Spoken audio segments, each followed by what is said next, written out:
మేము ఎప్పుడు పార్టీలో ఉన్నామండి, ఎప్పుడు లేరు.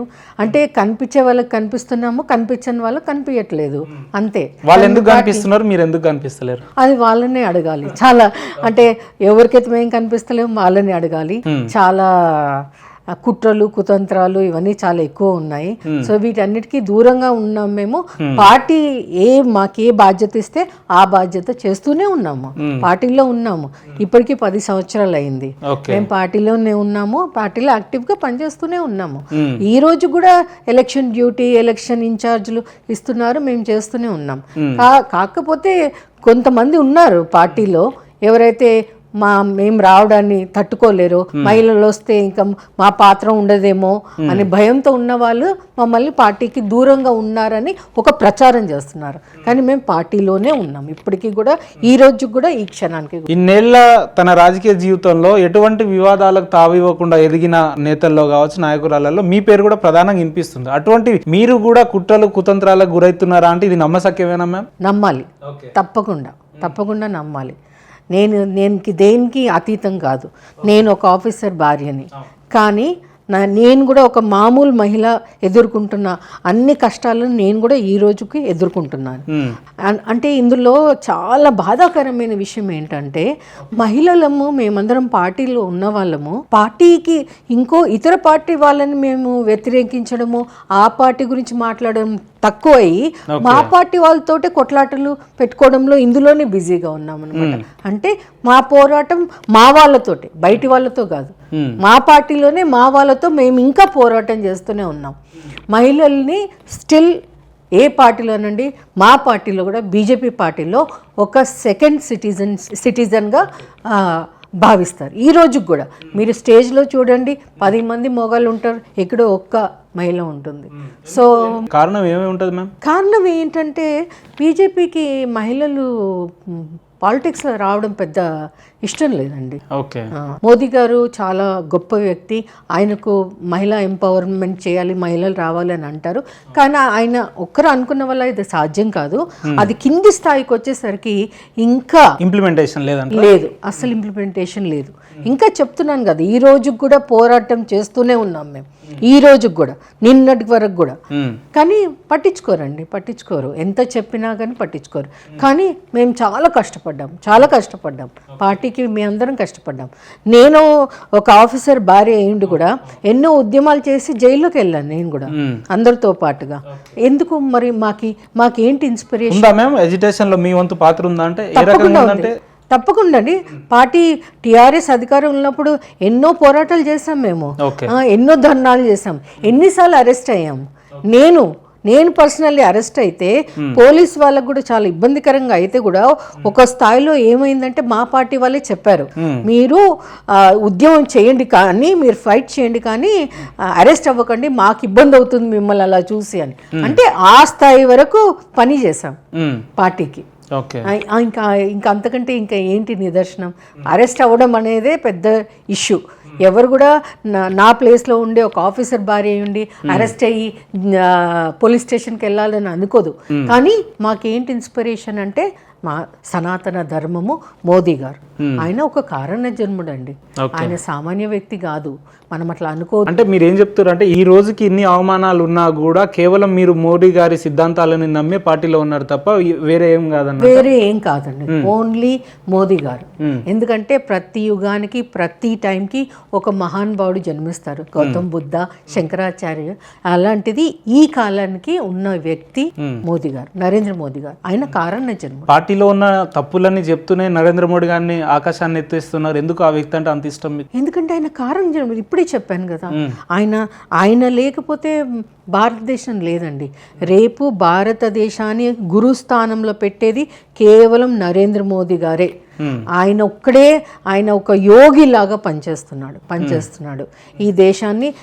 మనం చూస్తున్నాం, before 10 years India, after Modi ఎంతో ఎంతో ఎంతో తేడా ఉంది. విదేశాలలో కూడా వెళ్తే అక్కడ మన మోదీ గారు అంటే చాలా అభిమానం. ఎవరిని మేము కలిసినా కానీ నరేంద్ర మోదీ గ్రేట్ అంటారు. ఆయన వల్లనే పార్టీలు ఉన్న వ్యక్తిని నేను. ఆయన కోసం ఉన్న వ్యక్తిని నేను. ఇది సాక్షాత్ ఆయనకు కూడా నేను చెప్పాను మాట్లాడినప్పుడు. మాట్లాడారా? మోడీ గారితో కలిసారా? చాలాసార్లు కలిశానండి, చాలా సందర్భాలు కలిశాను. మిమ్మల్ని కలవగానే వారి రెస్పాన్స్ ఎట్లుంటది? చాలా బాగుంటుంది, చాలా బాగా మాట్లాడతారు. ఎప్పుడు కూడా ఆయన నాకు చెప్పేది ఏంటంటే, మీరు ఎక్కువ మంది ఉమెన్ పాలిటిక్స్లో ఉండాలి, మీ రాజకీయాల్లో ఉండాలి, యాక్టివ్గా ఉండాలి, కొత్త ఐడియాస్తో రండి, కొత్త ఐడియాస్ తీసుకురండి అంటే చాలా నేను అన్నాను ఒక సందర్భంలో, సార్ నాకెవరు, నేను పాలిటిక్స్ కొత్త, నాకెవరు గాడ్ ఫాదర్ లేరు అంటే, ఎవరు గాడ్ ఫాదర్ అవసరం లేదు, ఎవరికి వారే గాడ్ ఫాదర్, మీకు మీరే గాడ్ ఫాదర్ అని చెప్పారు ఆయన నాకు. ఆయనతో మాట్లాడుతుంటే ఆయనదో పెద్ద అంటే ఒక ఆరా అండి.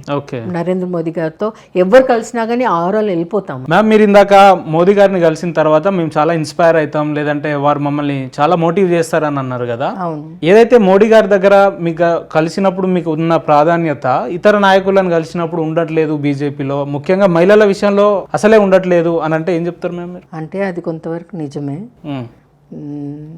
నేను ఇందాక చెప్పినట్టుగా మోదీ గారి సంకల్పం ఏంటంటే మహిళలు ఎక్కువ సంఖ్యలో రాజకీయాల్లో రావాలని, చాలా గొప్ప ఆలోచన, వైడ్ థింకింగ్, దాన్ని వైడ్ థింకింగ్ అంటారు. సో మళ్ళీ అది కిందికి వస్తున్న కొద్దీ ఆ వైడ్ థింకింగ్ అనేది కొంచెం కొంచెం కొంచెం కొంచెం తగ్గి ఈరోజు ఏ స్థాయిలో ఉందంటే, మహిళలు అంటే ఓన్లీ అవసరం వచ్చినప్పుడు గ్యాదరింగ్లకి ధర్నాలు చేయడానికో, లేకపోతే జుట్లు బిక్కోవడానికో, పోరాటాలు చేయడానికో, వీటికి తప్పిస్తే మహిళల్ని మనం ఎంకరేజ్ చేద్దాము, వారిని కూడా పైకి తెద్దాము అనే ఆలోచన మన నాయకులకు లేదు, టోటలీ లేదు. నాకు అర్థం అవ్వట్లేదు, వాళ్ళ ఇన్సెక్యూర్ ఫీలింగా, లేకపోతే మహిళల పట్ల వాళ్ళకు మహిళలు రావద్దు అనే ఒక అగౌరవం కావచ్చు, ఏదన్నా కావచ్చు. ఎందుకంటే ఇక్కడ నేతలు తలుచుకుంటే ఇక్కడ మీకు అట్లీస్ట్ ఒక 15 to 20 మహిళలు, అంటే 15-20 వరకు స్ట్రాంగ్ మహిళలు ఉన్నారు, సౌత్ని రిప్రజెంట్ చేయగలిగే మహిళలు. కానీ వాళ్ళకి ఎక్కడ ఈరోజు ఎవరు వాళ్ళని బయటికి తీసుకురావట్లేదే, ఎవ్వరూ వాళ్ళకు ఒక మహిళల సాధికారిత కోసం పోరాడే మీలాంటి వ్యక్తులు కావచ్చు, లేదంటే చాలా వాక్చాతుర్యంగా ప్రజా సమస్యల మీద మాట్లాడే మహిళా నాయకులు అందరూ కూడా బీజేపీ ఏదో చేస్తుందనే నమ్మకంతో బీజేపీ పార్టీలోకి వస్తే కూడా అటువంటి వ్యక్తులకు కూడా ఫిజికల్ హరాస్మెంట్ అనేది బీజేపీ పార్టీలో తప్పట్లేదు. ఆ పరిస్థితులు ఎందుకు వస్తుందంటారు? అసలు బీజేపీ పార్టీ అంటేనే ముందు అందరూ బీజేపీ పార్టీ, నేను కూడా జాయిన్ అయినప్పుడు ఒక బీజేపీ అంటే బీజేపీలో ఉన్న మహిళలకి చాలా గౌరవం ఇస్తారు, చాలా గౌరవం ఉంటుంది అనే ఉద్దేశంతో జాయిన్ అయిన వాళ్ళం మేమందరం కూడా. దక్కిందా ఆ రకమైన గౌరవం? దక్కిందా మీకు? అన్ఫార్చునేట్లీ లేదండి, లేదు. ఓకే, లేదు. అంటే గౌరవం దక్కిందా అంటే పదవులు ఇచ్చారు కరెక్టే, కానీ ఆ పదవికి ప్రాధాన్యత ఇవ్వలేదు. ఓకే. సో అది చాలా బాధాకరమైన విషయం. ఇంకా గట్టిగా మాట్లాడే నాయకురాళ్ళు మహిళలు రావాలి అని అంటే, ఈరోజు బీజేపీ పార్టీలో జాయిన్ అవ్వాలి అని అంటే భయపడే పరిస్థితిలోకి వచ్చింది. దీనికి మహిళా సమాజానికి బీజేపీ పార్టీ ఏం మెసేజ్ ఇస్తున్నట్టు? బీజేపీ పార్టీ ఎప్పుడు చూసినా కానీ, అంటే మా పార్టీ ఎప్పుడు మేము మహిళలకి చాలా మంచి స్థానం ఇస్తున్నాము, మహిళలకి ఇన్ని పదవులు ఇస్తున్నాము, మహిళలకి గౌరవం ఇస్తున్నాము అని చెప్పడమే. మా వాళ్ళు చాలా చక్కగా మాట్లాడతారు, ఉపన్యాసాలు ఇవ్వమంటే గంటలు బాగా ఇస్తారు, కానీ అది ఆచరణలోకి వచ్చేసరికి వేరేగానే ఉంటుంది. నేను అనుభవించిన దాన్ని కాబట్టి నేను చెప్తున్నాను మీకు.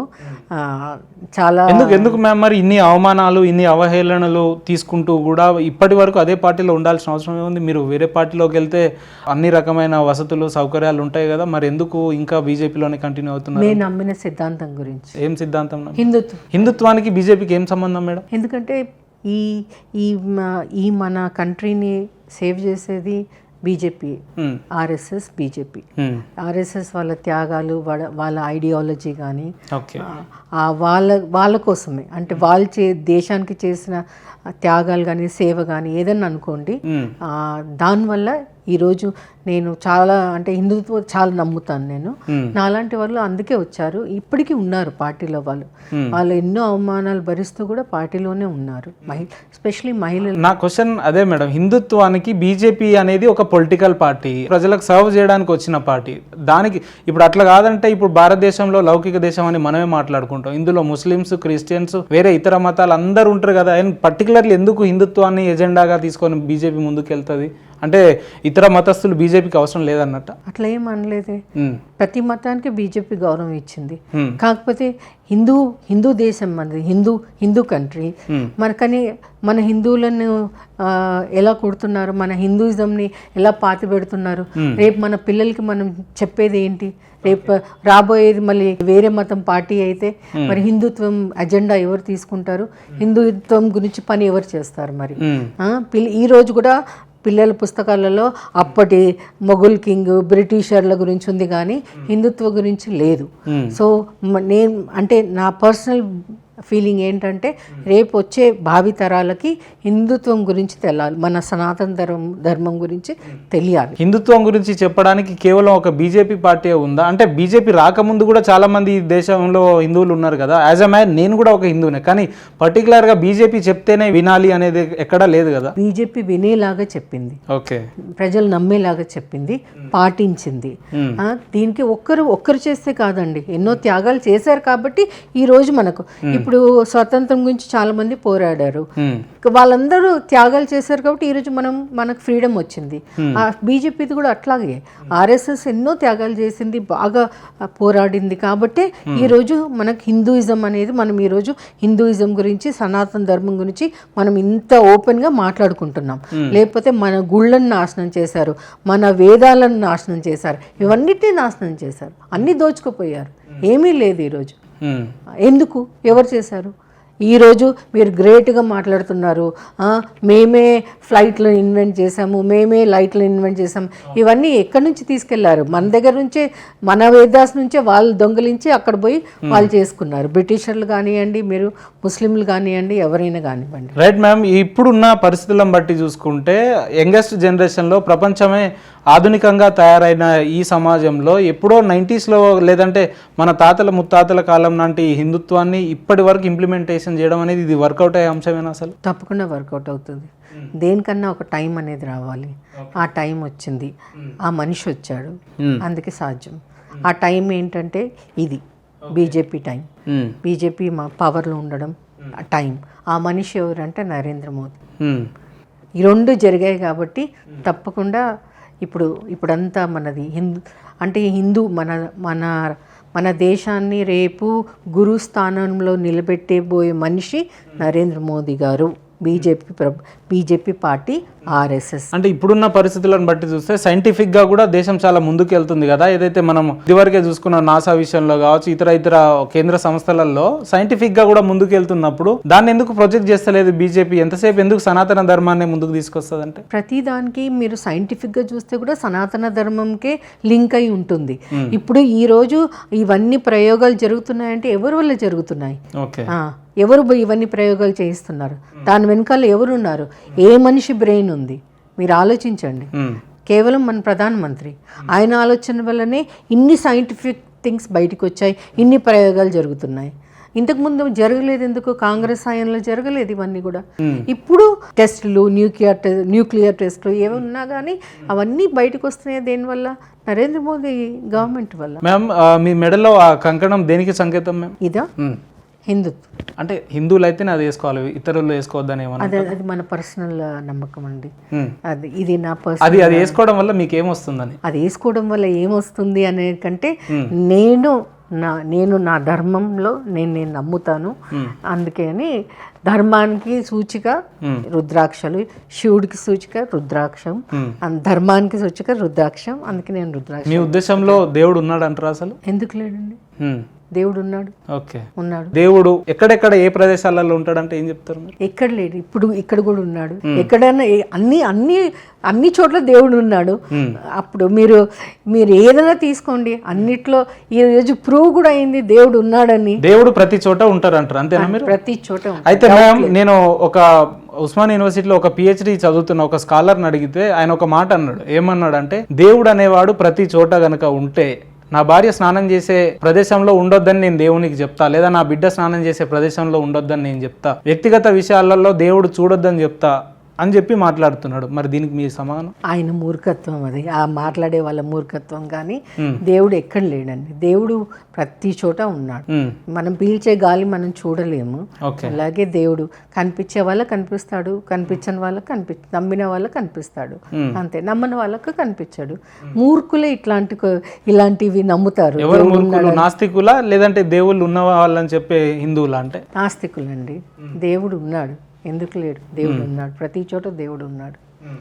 మీరు ఇందా చెప్తున్నట్టు నేను అజిటేషన్లో తెలంగాణ ఉద్యమంలో మేము క్రియాశీలకంగా ఉన్నాం, మేము పాల్గొన్నామని చెప్పారు కదా. ఎందుకు మరి ఇతర పార్టీలు ఆ టైంలో టీఆర్ఎస్ కూడా చాలా యాక్టివ్గా ఉంది, లేదంటే కోదండరాం జనసమితి కానీ ఇలా చాలా పార్టీలు ఉన్నాయి కదా, ఎందుకు మీరు పర్టికులర్గా బీజేపీని ఎంచుకున్నారు ఆ సందర్భాలలో? ఉంటే నాకు చాలా రాజకీయ పార్టీలు ఆహ్వానించాయి, రమ్మన్నాయి, ఆఫర్స్ వచ్చాయా? వచ్చాయి. కానీ నాకు రాజకీయాలు అంటే పెద్ద ఇంట్రెస్ట్ లేకుండే. నేను ఒక సోషల్ యాక్టివిస్ట్ని. సో ఎప్పుడు ఉమెన్ వెల్ఫేర్, ఉమెన్ ఎంపవర్మెంట్ ఇవే చేస్తూ ఉండేదాన్ని.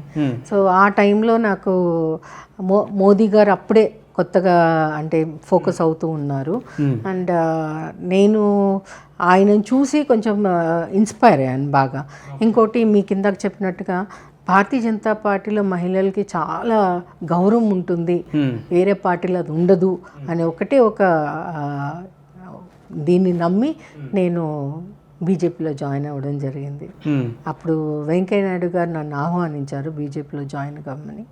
సో నేను అలా యాక్టివిస్ట్ అంటే ఇప్పటివరకు ఏ రకమైన కార్యక్రమాలు మీరు గతంలో చేసిన సందర్భాలు ఉన్నాయంటే? అంటే నేను ఎప్పుడు ఉమెన్ ఎంపవర్మెంట్ అంటే ప్రతి మహిళ తన కాళ్ళపై తను నిల్చోవాలి, సంపాదించుకోవాలి, ఫైనాన్షియల్ ఇండిపెండెన్స్ ఉండాలి అనేది ఒక కాన్సెప్ట్. అట్లాగే నేను ఎక్కువ పనిచేసింది ఈ గర్ల్ చైల్డ్ టాయిలెట్స్ గురించి ఎక్కువ నా లైఫ్లో. చాలామంది ఒక స్టడీ కూడా చేసాం మేము. చాలామంది స్కూల్స్ గర్ల్స్ ఎందుకు వెళ్ళట్లేదంటే అక్కడ టాయిలెట్స్ సరిగా లేకపోవడం వల్ల చాలామంది గర్ల్స్ స్కూల్ వెళ్ళడం మానేశారు. సో ఆ సబ్జెక్ట్ మీద బాగా వర్కౌట్ చేసి ఒక ఎన్జిఓతో మేము ఈ తెలంగాణలో వేరియస్ డిస్ట్రిక్ట్స్లో చాలా స్కూల్స్లో టాయిలెట్స్ కట్టించాము గర్ల్స్కి. అదొకటి చేసాము. నేను ఎక్కువ పోలీస్ వెల్ఫేర్ యాక్టివిటీస్, మా వారు పోలీస్ ఆఫీసర్ కాబట్టి ఎక్కువ పోలీస్ వెల్ఫేర్ యాక్టివిటీస్, ఫ్యామిలీ బాధ్యతలు, పోలీస్ డిపార్ట్మెంట్లో పనిచేస్తున్న వాళ్ళ ఫ్యామిలీస్ బాధ్యతలు, వాళ్ళని కూడా ఎంపవర్ చేయడము, వాళ్ళకు ఏదైనా పని కల్పించడము, వీటి మీద ఎక్కువ ఫోకస్. ఇప్పుడున్న సొసైటీలో మనం చూసుకుంటే ఆఫ్టర్ మ్యారేజ్, పెళ్ళైన తర్వాత ఒక మహిళ అనే వ్యక్తి సాధారణంగా ఇంట్లోనే ఉంటూ ఇంటి అవసరాలన్నీ కూడా చూసుకుంటూ ఇంట్లోనే ఉండాలి అనే ఒక కాన్సెప్ట్లో ఉన్నారు కదా. మీరెందుకు చిన్నప్పటి నుంచే సొసైటీకి సర్వ్ చేయాలి, లేదంటే సోషల్ యాక్టివ్గా ఉండాలి, ఇవన్నీ ఎందుకు వచ్చింది మీకు ఆలోచన? మా అమ్మ వల్ల. అంటే మీ మదర్ గారు కూడా చేస్తుండేనా? మా మదర్ ఎప్పుడు ఒకటి చెప్తుండేది నాకు, మనం పుట్టినందుకు మనం ఈ లోకంలో ఏదో ఒకటి మనం చేసి వెళ్ళాలి, ఏదో మనకంటూ ఏదో ఒక ఐడెంటిటీ ఉండాలి అని చాలా చెప్పేది. అండ్ చాలా బ్రాడ్ థింకింగ్ ఆవిడేది కూడా. అండ్ బికాస్ ఆఫ్ హర్ నేను ఇన్స్పైర్ అయ్యాను. ఎప్పుడు సోషల్ వర్క్ అని, సోషల్ యాక్టివిటీస్ చేయడం అని చాలా ఎక్కువ ఇన్వాల్వ్ అయ్యాను అని నేను అది నాకు చాలా ఇప్పటికీ కూడా ఈ రోజు కూడా నాకు సోషల్ యాక్టివిటీస్ అంటేనే చాలా ఇష్టం, సోషల్ వర్క్ చేయడం. పార్టీలోకి వచ్చిన తర్వాత ఆ యాక్టివిటీస్ ఇంకా కంటిన్యూ అవుతూనే ఉన్నాయి. మా ఓన్ ఫౌండేషన్ ఉంది, భగీరథి ఫౌండేషన్ అని.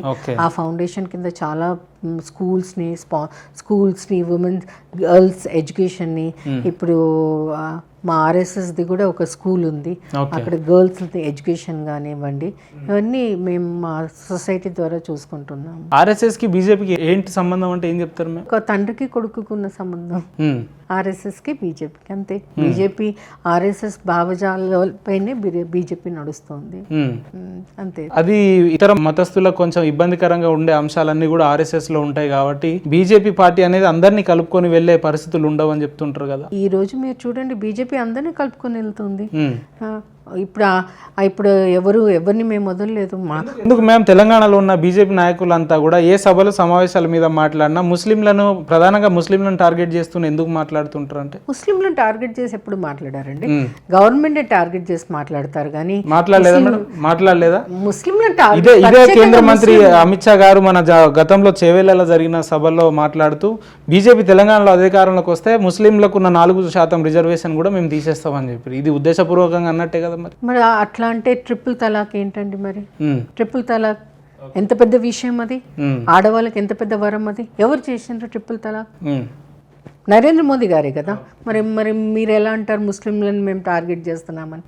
ఈరోజు ట్రిపుల్ తలాక్ వల్ల ఎంతమంది ఫ్యామిలీస్, ఎంతమంది ముస్లిం ఉమెన్ బెనిఫిట్ అయ్యారు, ఎంతమంది ఒక హ్యాపీ లైఫ్ బ్రతుకుతున్నారంటే అది కేవలం నరేంద్ర మోదీ గారి వల్ల, మేము ప్రవేశపెట్టిన ట్రిపుల్ తలాక్ వల్ల అంతే. పాకిస్తాన్లో ఉన్న టెర్రరిస్టులకు కావచ్చు, నేరస్తులకు కావచ్చు, మన హైదరాబాద్ చార్మినార్ పాత బస్తీలో ఉన్న నాయకులే సపోర్ట్ చేసి వాళ్ళకు తిండి పెట్టి పోషిస్తున్నారని మీరు ప్రతిసారి మీ నాయకులు మాట్లాడతారు కదా. మరి అటువంటిప్పుడు కేంద్రంలో ఉన్నది బీజేపీనే కదా, వాళ్ళ మీద ఎందుకు విచారణ జరిపిస్తలేరంటే? ఎందుకు జరిపిస్తలేదండి? విచారణ జరిపిస్తున్నాము, యాక్షన్ తీసుకుంటున్నాము, అన్ని జరుగుతూ ఉన్నాయి. ముస్లింలు దేశద్రోహులని మీరు ప్రతి సమావేశాల్లో చెప్తూనే ఉంటారు. మరి ఆ దేశద్రోహులను గుర్తించి ఎందుకు శిక్షించేలా చేస్తలేదు బీజేపీ అంటే? సమయం రావాలి. ఓకే, ఇంకెంత సమయం? 100 తప్పుల తర్వాతనే కదా శిశుపాలుని సంహరించాడు కృష్ణుడు.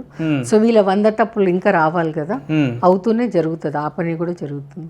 ఉద్యమం తర్వాత కీలకంగా ఉన్న నాయకురాలలో ప్రధానంగా మీ పేరు ఉంటుంది. అందులో 10 ఏళ్లుగా ఒక దఫలో పార్టీకి వైస్ ప్రెసిడెంట్గా లేదంటే జనరల్ సెక్రటరీగా పనిచేసిన గీతా గారికే ఈరోజు 10 ఏళ్ల తర్వాత కూడా ఇప్పుడు టికెట్ రావాలి అని అంటే ఇంకా వేచి చూడాల్సిన పరిస్థితి ఎందుకు వచ్చింది బీజేపీ పార్టీలో? మా నాయకులు. ఓకే, మళ్ళీ నేను చెప్తున్నాను, నాయకులు అంటే మోదీ గారు కాదు, నాయకులు అంటే ఇక్కడ నాయకులు. ఎవరా నాయకులు? కొంతమంది పేర్లు చెప్పగలుగుతారా? పేర్లు చెప్పాలంటే ఇప్పుడు ఉన్న నాయకులు అని ఎవరైతే అని మీరు అంటున్నారో వాళ్ళే కారణం. పేర్లు మీ నోట చెప్తే బాగుంటుందని నేను చెప్పను, కానీ ఇప్పుడు ఉన్న నాయకులు సోకాల్డ్ నాయకులే మహిళల్ని రానివ్వరు.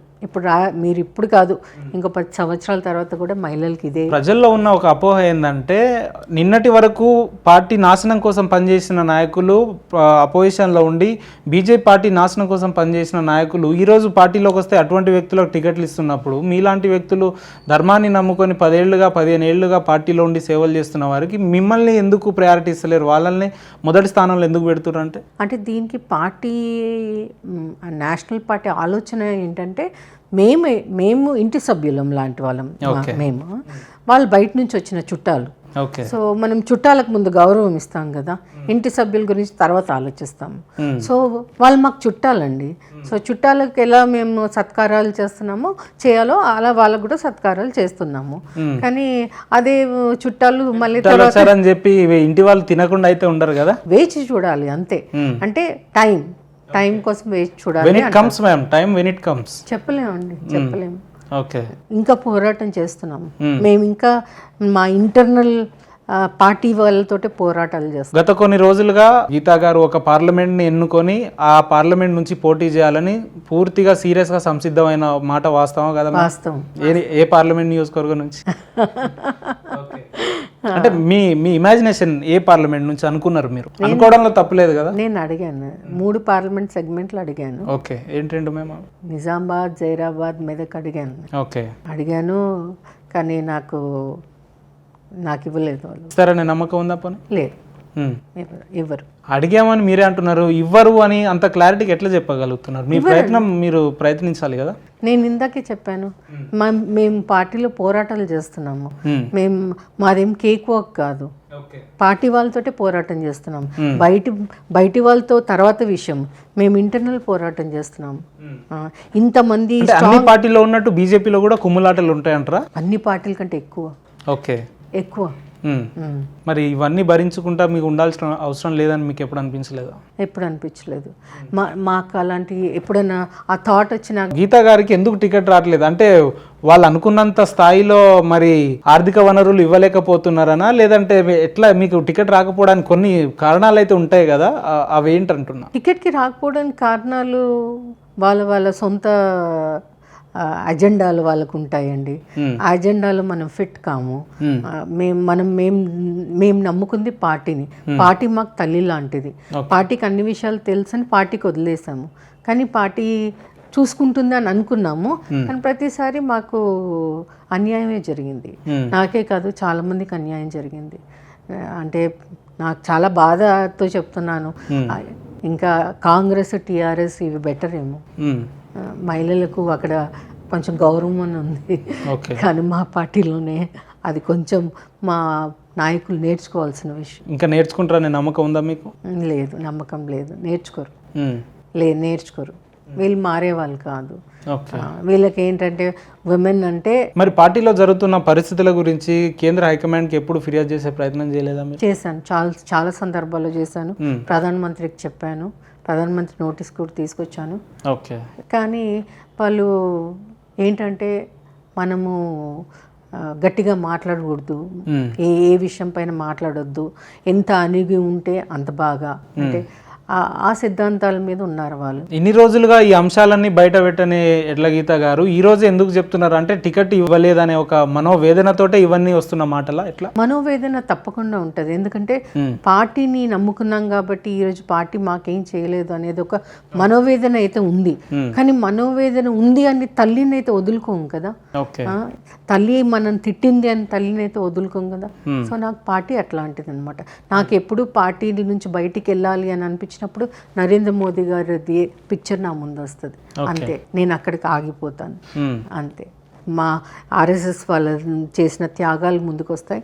అందుకే కాంగ్రెస్ కూడా నన్ను రమ్మన్నది, టిఆర్ఎస్ కూడా పిలిచింది, కానీ నేను ఏ పార్టీలో వెళ్ళదలుచుకోలేదు కూడా, వెళ్ళను కూడా. ఇంకా ఇప్పుడు వెళ్ళి ఉంటే ఈ పార్టీకే మీకు ఏదో ఒక నామినేటెడ్ పదవులు అని చెప్పి అదో ఇదో వస్తుండే కదా, మరి వెళ్ళొచ్చు కదా. ఎందుకు ఇంకా ఇది సనాతన ధర్మాన్ని నమ్ముకుంటూ ఇన్ని అవమానాలు అవసరం? అంటే అవమానాలు అవసరమా అంటే ఇప్పుడు మేము పోరాటం చేస్తే కనీసం వచ్చే జనరేషన్, వచ్చే నెక్స్ట్ తరం పిల్లలకు కానీ మహిళలకు కానీ కనీసం వాళ్ళకు మాకు జరిగిన అవమానాలు వాళ్ళకి జరగకుండా ఉంటాయనే ఒక ఉద్దేశం, అంతే. మేమైతే ఒకటి పోరాటం చేస్తూనే ఉన్నాం. ఆ పోరాటం వల్ల దాని ఫలితం వాళ్ళకన్నా ఉండాలి అనేదే మా కోరిక, అంతే. బీజేపీ మహిళలకి కూడా పెద్దపీట వేయాలనేదే మా ఆశ. దాని గురించే పోరాడుతున్నాం. మీ హక్కుల కోసం పోరాడడానికి మహిళా మోర్చా కూడా ఉంది కదా మరి. అంటే అందరికీ నేను ఇందాక చెప్పాను, పదవులు ఇచ్చారు, పదవులకు ఇంపార్టెన్స్ లేదు, ప్రయారిటీ లేదు. ఎక్కువ మాట్లాడామంటే ఇంకంతే, సస్పెండెడ్, ఇంటి దారి పట్టాల్సిందే. అది నేను ఇంకా అంటే నేను చాలా మొండిగా ఇంకా ఫైట్ చేస్తూనే ఉన్నాను. ఎన్నో అవమానాలు, అంతర్గత యుద్ధాలు ఎన్నో జరుగుతున్నాయి, చాలా అవమానాలు జరుగుతున్నాయి, చాలా అవమానాలు. ఇంకోటి రాజకీయాల్లో చాలా ఒక చెడ్డ విషయం ఏంటంటే మహిళలు, చాలా యాక్టివ్గా ఉన్న మహిళల్ని మనము ఏమైనా చేయాలనుకుంటే ఫస్ట్ వాళ్ళ క్యారెక్టర్ అసాసినేషన్ చేస్తారు. ఫస్ట్ వీళ్ళ క్యారెక్టర్ బాగాలేదు, వీళ్ళు ఇలాంటి వాళ్ళు, ఇది. ఆ సందర్భాలు వచ్చినాయి మీకు? చాలా వచ్చాయండి.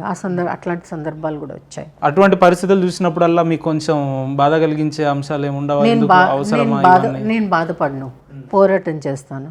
కమాన్, మీకు అదే చేసేది ఉంటే తేల్చుకుందాంలే, ఏం చేస్తారు. ఇంకోటి, పాలిటిక్స్కి మహిళల క్యారెక్టర్కి ఏంటి సంబంధం? మీరు మగవాళ్ళు మీరు పెట్టే చిచ్చులు ఇదంతా. మీరు నిజం చెప్తున్నానండి, ఏ ఆడవాళ్ళకు శత్రువు కాదు. మీరు ఎవరైనా కాకపోతే ఈ పొలిటికల్ ప్రెషర్స్ వల్ల వాళ్ళు అలా వచ్చి ఒకరి మీద ఒకరు నిందలు వేసుకోవడము, ఒకరి ఇళ్ళల్లో ఒకరు తవ్వుకోవడము, క్యారెక్టర్ అసాసినేషన్ చేస్తున్నారు. కాబట్టి ఇది ఓన్లీ మెన్ ఆడిస్తున్న గేమ్. కానీ ఏ మహిళ కూడా అలా చేయాలని అనుకోదు. మీరు ఏ మహిళ దగ్గరికన్నా వెళ్ళి అడగండి, మీరు పలానా వాళ్ళ మీద నిజంగానే మనస్ఫూర్తిగా అనాలనుకుంటున్నారంటే ఆవిడ చెప్పే ఆన్సర్ నో. ఒక మహిళనే కరెక్ట్గా ఒక ఫ్రెండ్ అర్థం చేసుకుంటుంది, ఒక కంపానియన్షిప్ కానీ ఒక అండర్స్టాండింగ్. కానీ వీళ్ళు, ఈ రాజకీయ నాయకులు మహిళల్ని తప్పుగా వాడుకుంటున్నారు. వాళ్ళ మాట వినలేకపోతే క్యారెక్టర్ అసాసినేషన్, అంతే. పలానా అంటారు. ఎందుకు ఇదంతా? ఎందుకు మహిళలు వస్తే మీకు ఎందుకు అంత భయం? పురుషులకు అందరికీ కూడా, రాజకీయాలు ఉన్న వాళ్ళకి అందరికి కూడా మహిళలు అంటే ఒక భయం. ఎందుకంటే మహిళ ఆదిశక్తి. ప్రతి మహిళ అండి, ఏ మహిళలను తీసుకోండి, టాప్ టు బాటమ్ వరకు ప్రతి మహిళ ఒక ఆదిశక్తి స్వరూపం. మాకు ఉమెన్స్ డే అంటే ఒక్కడే కాదు, మాకు ఎవ్రీడే ఉమెన్స్ డే. మనము ప్రకృతిని పూజిస్తాం, ప్రకృతి స్వరూపమే స్త్రీ కదా. సో ఈ రోజే మా రోజు అని లేదు. మీరు 3 పార్లమెంట్ సెగ్మెంట్ నుంచి టికెట్ అడిగామని చెప్పి మీరే అంటున్నారు కదా, ఎందుకు జనరల్గా ఒక పార్లమెంట్ నియోజకవర్గాన్ని ఎన్నుకొని అదే టార్గెట్గా ఎందుకు పనిచేయలేకపోయారు గీతా గారు అంటే? మేము పార్టీ పని ఎక్కువ చేసామండి, మాకు టైం రాలేదు. ఒక సెగ్మెంట్లో వెళ్ళి పని చేయాలని టైం మాకు ఇవ్వలేదు. నేను స్టేట్ సెక్రటరీగా పనిచేశాను కిషన్ రెడ్డి హయాంలో, తర్వాత డాక్టర్ లక్ష్మణ్ హయాంలో వైస్ ప్రెసిడెంట్గా చేశాను. సో మాకెప్పుడు పార్టీ ప్రోగ్రామ్స్ ఎప్పుడు రోజు ఒక ప్రోగ్రాము, ఈ జిల్లాకి వెళ్ళు ఆ జిల్లాకి వెళ్ళు అని. కానీ ఈ 10 yearsగా మీకు ఎప్పుడు అనిపించలేదా మ్యామ్, నేనంటూ అసెంబ్లీకి వెళ్ళాలి లేదంటే ఒక కాన్స్టిట్యున్సీ ఎంచుకోవాలి, అక్కడ ప్రజలు లోకల్గా యాక్టివ్గా ఉండాలని ఎప్పుడు అనిపించలేదు? నాకు అనిపించింది, నేను పార్టీ మీదే వదిలేశాను. ఓకే. అండ్ మీరు పార్టీ పెద్దలకు కూడా తెలుసు ఆ విషయం. నేను మొత్తం ఆ డిసిషన్ చాలా నమ్మాను, 110% నమ్మాను. నాకు తప్పకుండా టికెట్ వస్తుంది, నేను తప్పకుండా పోటీలో ఉంటాను, నాకు ఎమ్మెల్యే అవసరం లేదు, నేను ఎంపీగానే చేస్తాను, పార్టీలో వచ్చిన రోజు నుంచి నేను చెప్తున్నాను ఈ మాట, ప్రతి ఒక్కరికి చెప్తున్నాను, ప్రతి నాయకుడికి. కానీ ఈ రోజు వచ్చేసరికి ఏం చేస్తున్నారు, మాకే దిక్కు దిమారా లేదు. ఏది బయటికి వెళ్ళి తీసుకొచ్చారు, ఏమైంది, విజయశాంతిని తెచ్చారు, వినోద్ని తెచ్చారు, పెద్ద పెద్ద పదవులు ఇచ్చాము, ఏం చేశారు వాళ్ళు, అవి తొక్కి ముందుకెళ్ళిపోయారు. నేను చెప్తున్నాను, ప్రధానమంత్రి గారు కూడా నేను చెప్పింది ఇది, మీరు బయటి వాళ్ళని తేకండి, పార్టీ వాళ్ళని మీరు ఎంకరేజ్ చేయండి, ఉన్న వాళ్ళని మీరు వాళ్ళని ఫోకస్ చేయండి, ఎక్స్పోజ్ చేయండి, వాళ్ళని ఎంకరేజ్ చేయండి. ఎందుకు బయటికి వెళ్ళి మనకు తెచ్చుకునే అవసరం లేదు. మన పార్టీలోనే 10 విజయశాంతులు ఉన్నారు, చాలా మంది ఉన్నారు. ఎందుకు పార్టీ సిద్ధాంతాలు కూడా తెలియని వాళ్ళని తెచ్చి వాళ్ళకి పెద్ద పోస్టులు ఇచ్చి వాళ్ళ టైంకి అన్ని తొక్కేసి? మీరు చెప్తున్నట్టు ఏదైతే ఈటెల రాజేందర్ గారు రావడం కావచ్చు, తర్వాత రాజగోపాల్ రెడ్డి రావడం కావచ్చు, జిట్టా బాలకృష్ణ, ఇటువంటి ఉద్యమకారులు రావడం వల్ల నిన్న జరిగిన సార్వత్రిక ఎన్నికల్లో పార్టీ ఒక స్టాండర్డ్కి వెళ్ళే సమయంలో ఉన్న పలంగా వాళ్ళు వెళ్ళిపోవడం, లేదంటే కవితను అరెస్ట్ చేయలేదని చెప్పి ఒక రూమర్స్ రావడం వల్ల పార్టీ మళ్ళీ డిమాలిష్ అయ్యే స్టేజ్కి వచ్చింది. ఇదంతా కూడా ఏమేమి కారణాలు అయి ఉంటాయి మేడం బీజేపీ పార్టీ ఓడిపోవడానికి? అసలు ఏంటి కారణం? బీజేపీ పార్టీ ఓడిపోవడానికి కారణం బీజేపీలో ఉన్న నాయకులే. ఓకే. బీజేపీలోనే ఎన్నో అంటే గ్రూప్ సిస్టమ్స్ బాగా ఎక్కువైపోయాయి, గ్రూప్స్ అని. ఇది బీజేపీలో ఉన్న నాయకుల వల్లనే బీజేపీ ఓడిపోయింది. లేకపోతే ప్రజలు చాలా ఆదరించారు బీజేపీని, చాలా ఆదరించారు. అసలు మేము గవర్నమెంట్ ఫామ్ చేయాల్సింది. ఓకే. కానీ కొన్ని శక్తుల వల్ల, కొంతమంది మూర్ఖత్వం వల్ల ఈరోజు మేము, అంటే మిమ్మల్ని కాంగ్రెస్ విమర్శిస్తున్నట్టు బీజేపీ బీఆర్ఎస్ కూడా ఈ రెండు కలిసి పనిచేస్తున్నాయని చెప్పి బయట వాళ్ళు ఎప్పటికీ విమర్శిస్తూ ఉంటారు కదా, వాస్తవం ఇది కాదు. బీజేపీ బీఆర్ఎస్ కాదు, ఒకటి కాదు. మరి అలా అయితే మరి ఇప్పటి వరకు మన లిక్కర్ స్కామ్ లో ఆరోపణలు ఎదుర్కొంటున్న కవిత గారిని అరెస్ట్ చేయకపోవడానికి కారణం ఏముంటుంది మ్యామ్? చేస్తున్నారు కదా, వాళ్ళని చేస్తారు, ఎంక్వైరీ అవుతుంది కదా. ఓకే, అవుతుంది, ఎంక్వైరీ ఇస్ ఆన్. ఏ టైంలో ఏమన్నా జరగచ్చు, ఎంక్వైరీ చేస్తారు. అదే కేవలం ఎంక్వైరీకి మాత్రమే పరిమితం అవుతుంది అన్నట్టు అవతల కాంగ్రెస్ సాక్ష్యాధారాలు అన్ని చూసుకొని కదా ఒక ఏజెన్సీ పని చేయాలి. ఏది కరెక్ట్ గా లేకుండా అరెస్ట్ చేయలేం కదా.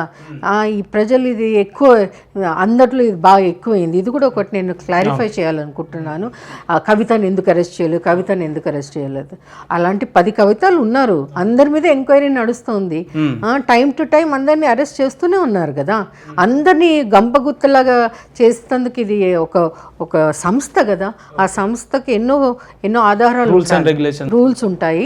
ఆధారాలు చేతికి రాగానే తప్పకుండా అరెస్ట్ చేస్తారు. కవిత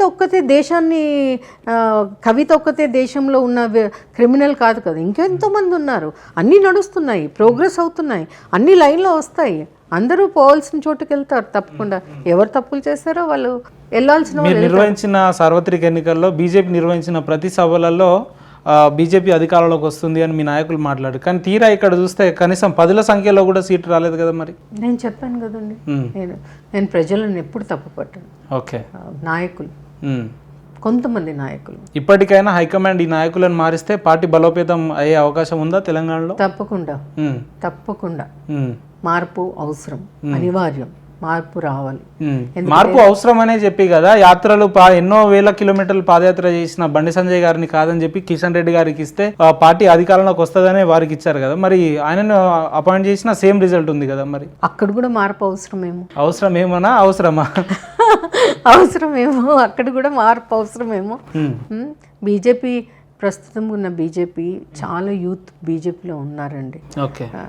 వీళ్ళందరూ కోరుకుంటుంది ఒకటే, పైనుంచి మార్పు రావాలి. ఓకే. ఇలాంటి యూత్ని మనం ఎంకరేజ్ చేయాలి. అప్పుడు రాబోయేది చాలా మంచి బీజేపీ, చాలా పవర్ఫుల్ బీజేపీ ఉంటుంది. సరే, మీ ఇమాజినేషన్లో మీరు చెప్పండి మ్యామ్, ఇప్పుడున్న పరిస్థితులలో బీజేపీ మనుగడ సాగాలి అని అంటే ఎటువంటి నాయకులను ప్రధానమైన స్థానంలో పెడితే బాగుంటుంది అనుకుంటున్నారు మీ ఇమాజినేషన్? నిస్వార్థంగా పార్టీకి సేవలు అందించిన వాళ్ళని, ఈ రోజు కూడా పాపము ఏ పదవి లేకున్నా ఒక్కొక్కరు 30 years నుంచి పార్టీకి సేవలు అందిస్తున్నారు. కానీ వాళ్ళకి ఏ పదవులు లేవు. ఈ రోజు కూడా ఈ విషయాన్ని కూడా నేను ప్రధానమంత్రికి చెప్పడం జరిగింది. బద్దం బాలరెడ్డి అన్న గురించి కూడా నేను చెప్పాను, అన్నకి గవర్నర్ పదవి ఇవ్వండి సార్ అని ప్రైమ్ మినిస్టర్కే చెప్పాను. ఎందుకంటే ఇలాంటి వాళ్ళు చాలామంది ఉన్నారు, మనం వాళ్ళకి ఏమైనా చెయ్యాలి. వాళ్ళు ఈ రోజు కూడా వాళ్ళ ఇంటి నుంచి డబ్బులు పెట్టుకుంటున్నారు. అలాంటి వాళ్ళని, యూత్ని, మాలాంటి ఉమెన్ని, మేము ఇప్పుడు స్మృతి ఇరానీ అంటారు. మేము స్మృతి ఇరానీ కంటే మేము కూడా ఏం తక్కువ కాదు, మేము అంతే పోరాడు కూడా ఇన్స్ట్రుమెంట్ చూడడానికి అలానే ఉన్నారు కదా. అంతే కదా. మేము కూడా ఇక్కడ సౌత్ లో కూడా చాలా మంది స్మృతి ఇరానీలు ఉన్నారు, ఆమె కంటే ఎక్కువ ఉన్నారు. నవనీత్ కౌర్ గారు కావచ్చు, ఇలా చాలా మంది ఉన్నారు. అందరిని మీరు ఎంకరేజ్ చేయండి, పార్టీలో తీసుకురండి. మీరు నేను చెప్తున్నాను, ఒక ఉమెన్ని ఈ బీజేపీ అధ్యక్షురాలుగా పెట్టండి. పార్టీ అప్పుడు ఎక్కడి నుంచి ఎక్కడికి వెళ్తుంది చూడండి. ఇది ఒక ఛాలెంజ్ నాది. ఇప్పుడు ఉన్న పరిస్థితులలో డికే అరుణ గారు కూడా ఉన్నారు కదా, మరి అటువంటి వ్యక్తులకు ఇవ్వచ్చు అవకాశం? డికే అరుణ గారు తర్వాత పార్టీలకు వచ్చారు కదా, ఆవిడ ముందు నుంచి ఉన్న వాళ్ళు ఇంకా చాలా మంది ఉన్నారు. అంటే మాకు పార్టీ ఐడియాలజీ, పార్టీ అన్నీ తెలుసు కాబట్టి అలాంటి వాళ్ళు చాలా ఉంది. ఇప్పుడు నాకు బీజేపీ గురించి స్టార్టింగ్లో నేను జాయిన్ అయినప్పుడు నాకేం తెలీదు. కానీ ఆ బీజేపీ ఆర్ఎస్ఎస్ ట్రైనింగ్ వల్ల ఈరోజు నేను ఏ స్థాయికి వచ్చానంటే, నాకు అవకాశం ఇస్తే నేను పార్టీ ప్రెసిడెంట్గా కూడా చేయడానికి నాకు ఏమి ఇబ్బంది ఉండదు. అంత ట్రైనింగ్ ఇచ్చారు మాకు, అంత ట్రైనింగ్ ఇచ్చారు. సో మేడం, మీరు బీజేపీ పార్టీ ప్రెసిడెంట్గా ఒకవేళ బాధ్యతలు ఇచ్చినా నేను చేస్తా అంటున్నారు, లేదా పార్లమెంట్ అభ్యర్థిగా ఇచ్చినా చేస్తా అంటున్నారు. ఇప్పుడున్న పరిస్థితులలో ఒక సర్పంచ్గా లేదా జెడ్పీటీసీగా నిలబడే వ్యక్తులే కోట్లలో ఖర్చు పెడుతున్న పరిస్థితులు మనం చూస్తూ ఉన్నాం. అటువంటిది మీకు పార్లమెంట్ అభ్యర్థిగా ఇస్తే అన్ని 100 కోట్లు 1000 కోట్లు ఖర్చు పెట్టే అంత ఆర్థిక వనరులు మీ దగ్గర ఉందా అంటే? అది చాలా పర్సనల్ క్వశ్చన్, కానీ నేను ఆన్సర్ చేస్తాను. అంటే ప్రతిదానికి డబ్బే కాదు, ఈ డబ్బు అనేది తెలంగాణలో చాలా ఎక్కువ. మనం పాడు చేస్తాం ఈ సిస్టమ్ని. డబ్బుతోటే మనం ఎన్నికలు గెలుస్తామనేది ఏం లేదు. మొన్న ఈటెల రాజేంద్ర అన్న ఎన్నికలు కూడా చూస్తే, అంతకుముందు బై ఎలక్షన్స్లో డబ్బు ప్రాధాన్యం కాదు, కానీ మనుషులు పీపుల్తో ఐడెంటిఫై అవ్వడం చాలా ఇంపార్టెంట్. అంటే ప్రజల్లో ఉండడం, ప్రజల కోసం పనిచేయడము, అవే ఎక్కువ ఇంపార్టెంట్, కానీ డబ్బు సెకండరీ. ఉందా మీకు ప్రజల్లో అంత ఆదరణ మీరు ఉందని మీరు భావిస్తున్నారా? మాకు ఉంది కాబట్టి మాకు ఇన్ని కష్టాలు వస్తున్నాయి. ఓకే. ప్రజాదరణ ఉంటే కష్టాలు ఎక్కువ వస్తాయి. ఎందుకంటే మా పార్టీ వాళ్ళు చాలా బిజీగా ఉంటారు. ఎప్పుడు దేంట్లో బిజీగా ఉంటారంటే, ఒకరు పైకి వెళ్తుంటే మనం ఇంకెవరిని కిందికి లాగాల, ఈయన పైకి వెళ్తుంటే ఈయనని కిందికి లాగాల, దీంట్లోనే కొంచెం ఎక్కువ బిజీగా ఉంటారు పాపం. ఇంకా మీరు ప్రజా సమస్యల గురించి పోరాడేది ఎప్పుడు? మరి పోరాడాలనే మా పోరాటం, ప్రజల సమస్యల గురించి పోరాడాలనే మా పోరాటం. ఈరోజు ఒక మీటింగ్ జరిగినా కానీ మేము ఇంత సీనియర్ లీడర్స్, మాకేం ఇంటిమేషన్ కూడా ఉండదు. కమ్యూనికేషన్ గ్యాప్, ఏది కమ్యూనికేట్ సరిగా, పార్టీ కార్యక్రమాలు మీకు సమాచారం ఉండదు. వస్తే అదో పెద్ద నేరం కింద భావిస్తాము. ఎందుకు ఏంటి సిస్టమ్ నాకు అర్థం అవ్వట్లేదు. మీరు వేరే పార్టీ చూడండి, ఎంత చక్కగా వాళ్ళు ట్రీట్ చేస్తారు. ఒక ఉమెన్ పార్టీలో ఉందంటే మంచి గౌరవం ఇస్తారు. ఈ విషయంలో కాంగ్రెస్ చాలా బెటర్, నేను ఒప్పుకుంటానండి. అక్కడ వెళ్ళిన మహిళలకి కనీసం కొంచెం గౌరవం అందిస్తారు. బీజేపీలో ఆ రకమైన పరిస్థితులు ఉండవు. ఎందుకు వచ్చిండ్రు వీళ్ళు అన్నట్టు ఉంటుంది. ఎందుకు వచ్చిర్రు మా నెత్తి తినడానికి అని తప్పిస్తే నిజంగా వచ్చిండ్రు మేము గౌరవం ఇవ్వాలి అని మాత్రం ఉండదు. చెప్తారు, పెద్ద పెద్ద మాటలు చెప్తారు, మేము మహిళలకి ఇచ్చేసాం, అది చేసాం, ఎక్కడ మహిళలు ఉంటే అక్కడ దేవతలు ఉంటారు అని, అదని స్పీచ్లు దంచేస్తారు. కానీ నిజంగా వచ్చేసరికి చాలా ప్రతి సభలలో భారత్ మాతాకి జై అంటారు కదా, మరి ఆ మాతనే గౌరవిస్తలేరు కదా మీ వాళ్ళు. అది నేర్చుకోవాలి వాళ్ళు.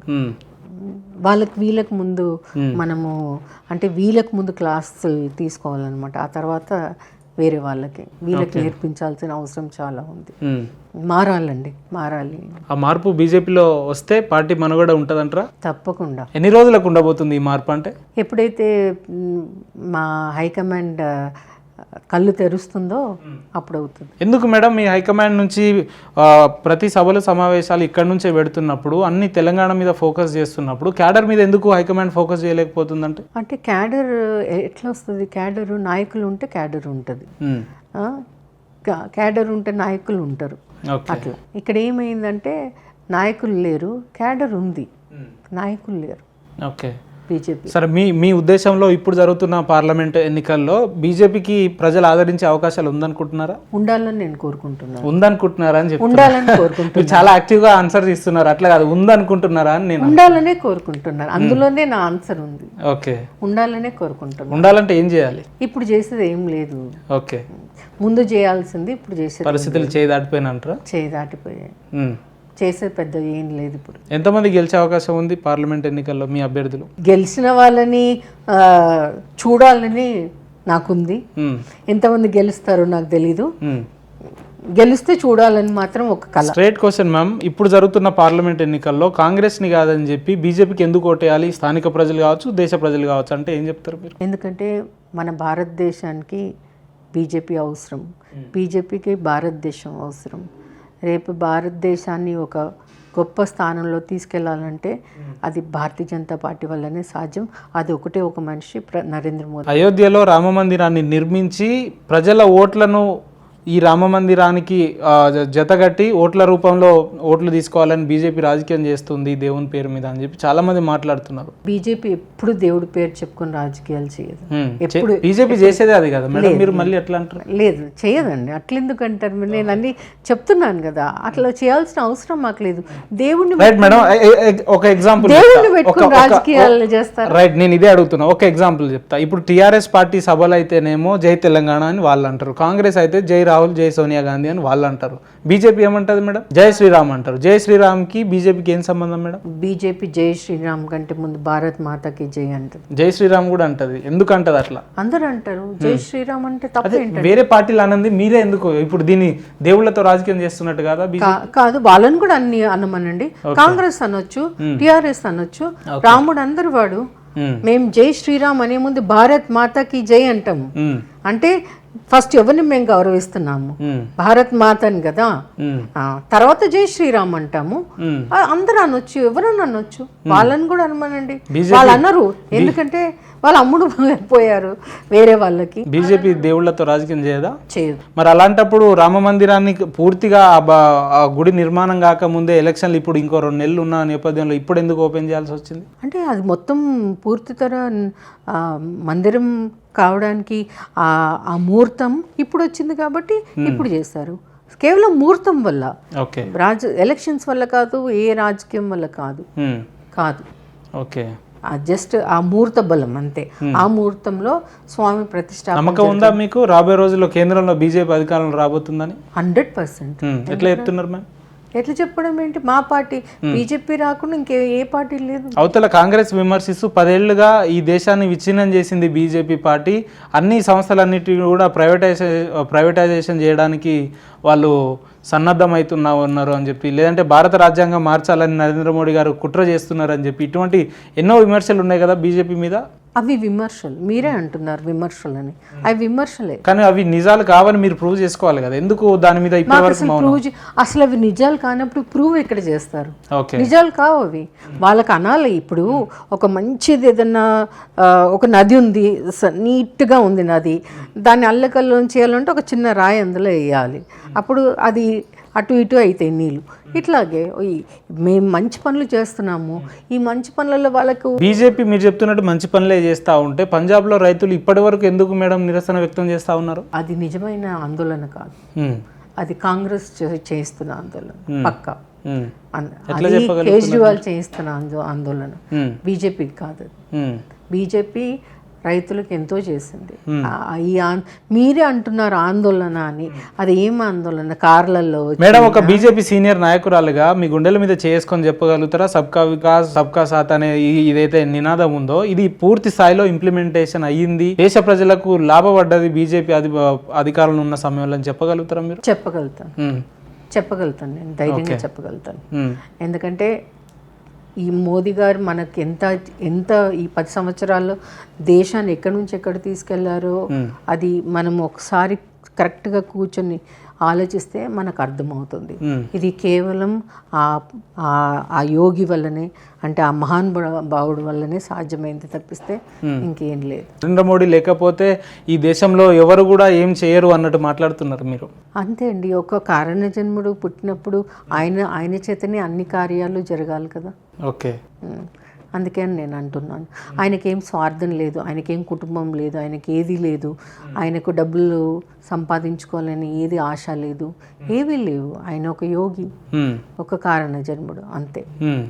నేను ఆయనతో అంటే చాలా సందర్భాలు ఆయనను కలిశాను, ఆయనతో మాట్లాడాను, పర్సనల్గా ఇంటరాక్ట్ అయినప్పుడు కూడా నాకు ఆయనలో చాలా ఒక మహాన్ భావుడు కనిపించాడు. చాలా అంటే దేశానికి ఈయన అవసరము, ఈయనకు దేశాన్ని చాలా గురుస్థానంలో తీసుకెళ్ళి చాలా ఆకాంక్ష ఉంది అనేది ఆయనలో. ఏంటి మేడం మీరు ఇతర నాయకుల్లో చూడండి నరేంద్ర మోడీ గారిలో చూసింది ఏంది ప్రత్యేకతలు? ప్రత్యేకత అంటే నేను ఇప్పుడే చెప్పాను, కారణ జన్ములు వేరేగా ఉంటారు, మామూలు మనుషులు వేరేగా ఉంటారు.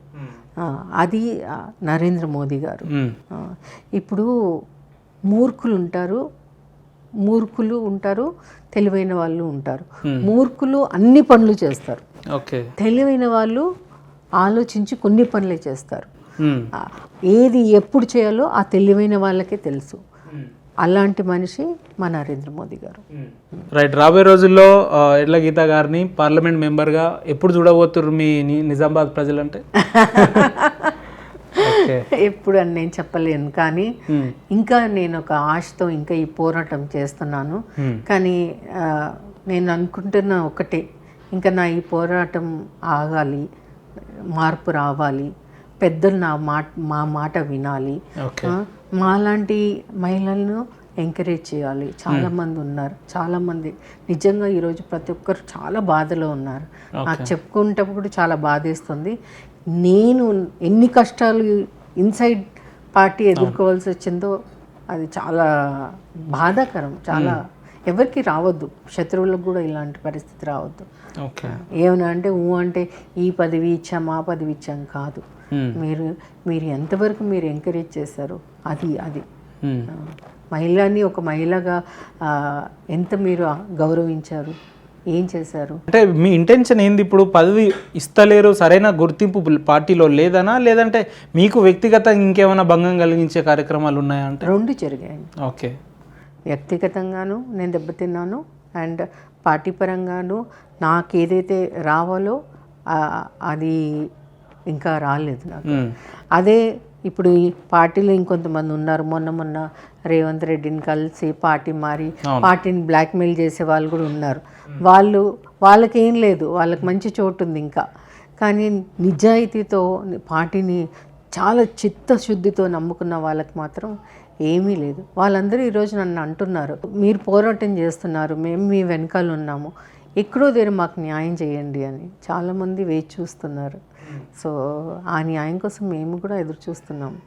ఇప్పటికైనా బీజేపీలో మహిళలకు జరుగుతున్న అన్యాయం వెనుక గీతా గారు పోరాటాన్ని కొనసాగిస్తారా, లేదంటే ఇంతటితోటి సమాప్తం చేసే కార్యక్రమాలు ఏమైనా ఉన్నాయా? నా చివరి శ్వాస వరకు కొనసాగిస్తాను. అది కూడా బీజేపీలో ఓటమి ఒప్పుకోను, నేను నా పార్టీని వీడను. ఈ రెండు బీజేపీలో ఉంటూనే నా పోరాటాన్ని నేను సాగిస్తాను. ఏదో ఒక రోజు పార్టీ మిమ్మల్ని సస్పెండ్ చేసే పరిస్థితే వస్తే అప్పుడు ఏం చేస్తారు? పార్టీ ఏది చెప్పినా కానీ నేను శిరస వహిస్తాను. వాళ్ళకి సస్పెండ్ చేసేది ఉంటే చేసుకునివ్వండి. నా పోరాటం మహిళల పట్ల తప్పకుండా ఉంటుంది. రాజకీయాల్లో మహిళలు ఒక చిన్న విషయం అండి, ఇప్పుడు రాజకీయాలలో మహిళలకి అంటే మహిళల్ని దూషించడం కానీ లేకపోతే పర్సనల్ ఫేవర్స్ పరుస అడగడం పదజాలంతో మాట్లాడడం, భాష వాడడం కానీ ఇవి ఎక్కువైపోయాయి అనమాట. సో నేను ఒక చిన్న రిప్రజెంటేషన్, నేను ఒక చిన్న దాని మీద నేను ఫైట్ చేస్తున్నాను. అంటే sexual abuse of women in politics okay ఉండకూడదు. ఏ పార్టీ అయినా సరే ఎవరైతే ఈ సెక్షువల్ అబ్యూస్ చేస్తారో, ఓకే బహిరంగంగా మహిళల గురించి తప్పుగా మాట్లాడతారో, పోలీస్ దాన్ని సుమోటో కేసు కింద బుక్ చేసి అది ఏ పార్టీలో ఏ మహిళలకైనా ఏ మహిళలైనా సరే ఓకే తను క్రిమినల్ ఆఫెన్స్ కింద ట్రీట్ చేయాలనేది నా ఫైట్, నా పోరాటం. ఇది నరేంద్ర మోదీ గారికి కూడా మేము ఇచ్చాము, ఓకే ఇక డీజీ గారికి కూడా ఇచ్చాము. నేను దీని మీద ఇంకా ప్రతి పార్టీలో ఉన్న మహిళా నాయకురాలని కలుస్తాను, వాళ్ళ సపోర్ట్ కూడా తీసుకుంటాను. ఇకపై నుంచి పబ్లిక్గా ఎవ్వరు కూడా మహిళల్ని అబ్యూస్ చేయొద్దు, ఓకే మహిళల ఇదే మీ ప్రధాన ఎజెండా. మహిళల క్యారెక్టర్ గురించి మాట్లాడొద్దు, వాళ్ళ పర్సనల్ లైఫ్ గురించి మాట్లాడొద్దు. ఓకే ఈ పోరాటం నాది సాగుతూనే ఉంటుంది న్యాయం వచ్చేంత వరకు. తప్పకుండా దీంట్లో మార్పు. దీనికోసం ఎంత దూరమైనా వెళ్ళడానికి సిద్ధమా మీరు? నేను దీనికోసం ఎంత దూరం వెళ్ళడానికైనా సిద్ధం. ఎందుకంటే రానున్న జనరేషన్కి నేను మన పిల్లలకి ఇలాంటి డర్టీ పాలిటిక్స్ వద్దు. మహిళల్ని కించపరచు, మహిళల మీద మాట్లాడు, మహిళల గురించి డర్టీగా మాట్లాడు, ఇవి ఉండకూడదు. పాలిటిక్స్ అంటే నీట్గా ఉండాలి, మహిళల్ని గౌరవించేలాగా ఉండాలి. అదే నా ఎజెండా. పాలిటిక్స్ అనేది థ్యాంక్స్ టు సోషల్ మీడియా. ఈరోజు సోషల్ మీడియా వల్ల చాలా మార్పు వచ్చింది, ఇంకా రావాలి. ట్రాన్స్పరెన్సీ రావాలి, అందరికీ న్యాయం జరగాలి. యూత్ అండ్ ఉమెన్ పాలిటిక్స్లో ఎక్కువ ఉండాలి. అండ్ స్పెషలీ విమెన్ని అబ్యూస్ చేయకూడదు, ఎవ్వరు కూడా అబ్యూస్ చేయకూడదు, ఏ ఉమెన్ని అబ్యూస్ చేయకూడదు. అబ్యూస్ చేస్తే it should be considered as criminal offence. ఇది నా పోరాటం. రైట్ మ్యామ్, చివరగా ఉమెన్స్ డే సందర్భంగా కావచ్చు, ఒక ఇంత ఫైర్ బ్రాండ్గా రాజకీయాల్లో నిలుస్తున్న మీరు, మీ అంతిమ లక్ష్యం ఏంటి రాజకీయాల్లో కావచ్చు, మీ వ్యక్తిగత జీవితంలో మీ అంతిమ లక్ష్యం ఏంటి అని అంటే ఏం చెప్తారు మేడం? నా అంతిమ లక్ష్యము పాలిటిక్సే. నేను చెప్పను మీకు నేను సేవ చేయదలుచుకున్నాను, ఇది చేయదలుచుకున్నానని. ఇలాంటి వాక్యాల కంటే, ట్యాగ్ లైన్స్ కంటే నేను రాజకీయాల్లో ఉంటాను, రాజకీయాల్లోనే నా భవిష్యత్తు ఉంది. నాకు రాజకీయాల్లో నాకు పై స్థాయి వరకు అవకాశం వచ్చినప్పుడు మాత్రము నేను కేవలం గర్ల్స్ అండ్ మహిళల గురించి పనిచేస్తాను. యూత్, గర్ల్స్, మహిళలు, ఇక్కడ వీటి మీదే నా ఫోకస్ ఉంటుంది. అంతే. This is my agenda. Thank you ma'am, thank you so much. Women's day సందర్భంగా మీ విలువైన సందేశాన్ని మాతో పంచుకున్నందుకు మీకు ప్రత్యేకంగా ధన్యవాదాలు మ్యామ్. రాబోయే రోజుల్లో మీరు ఏదైతే అనుకుంటా ఉన్నారో అవన్నీ కూడా లక్ష్య సాధన దిశగా మీ కార్యాచరణ ఉండాలని మనస్ఫూర్తిగా కోరుకుంటున్నాం. Thank you ma'am, thank you so much. Thank you so much. నమస్తే.